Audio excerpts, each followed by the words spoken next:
ბორჯომში გალა კონცერტით გაიხსნა. წელს ფესტივალში მსოფლიოში აღიარებული ქართველი და უცხოელი ვარსკვლავები მონაწილეობენ, ასევე ახალგაზრდა და ნიჭიერი მუსიკოსები. ხვალიდან ფესტივალი ბათუმში ილია ჭავჭავაძის სახელობის დრამატულ თეატრში გადმოინაცვლებს, სადაც მსმენელს არტისტები მსოფლიო კინოს ლეგენდის ენიო მორიკონეს მუსიკალურ სამყაროში ამოგზაურებენ. ფესტივალი მსოფლიოში სახელგანთქმულმა მევიოლინემ და დირიჟორმა ლიანა ისაკაძემ 1982 წელს აფხაზეთში დააარსა. ამის სერენადები 11 ოქტომბრის ჩათვლით გაგრძელდება. ფესტივალის განმავლობაში მოეწყობა ქართველი მხატვრების გამოფენები, დარგობრივი მასტერკლასები და ვორქშოპები. მართლაც რომ წინვალედ ჩაიარა გახსნითმა კონცერტმა ბორჯომში ბედნიერები ვართ, რომ უკვე მესამე სეზონი იხსნება ბორჯომში. ახლა კი ფესტივალი გადაინაცვლებს ბათუმში.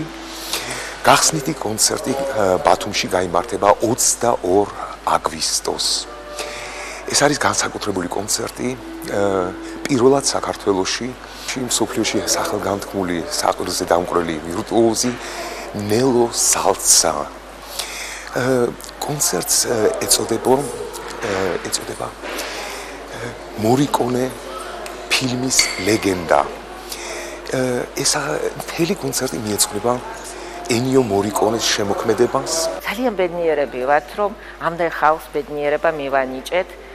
ხალხი გადავინაცვლებთ ბათუმში 22-ში, 24-ში და 26 აგვისტოს ბათუმის ილია ჭავჭავაძის დრამატულ თეატრში გავმართავთ კონცერტებს, ხოლო ოქტომბერში, 9 და 11 ოქტომბერს კი თბილის ელოდება ჩვენი ერთგული მსმენელი.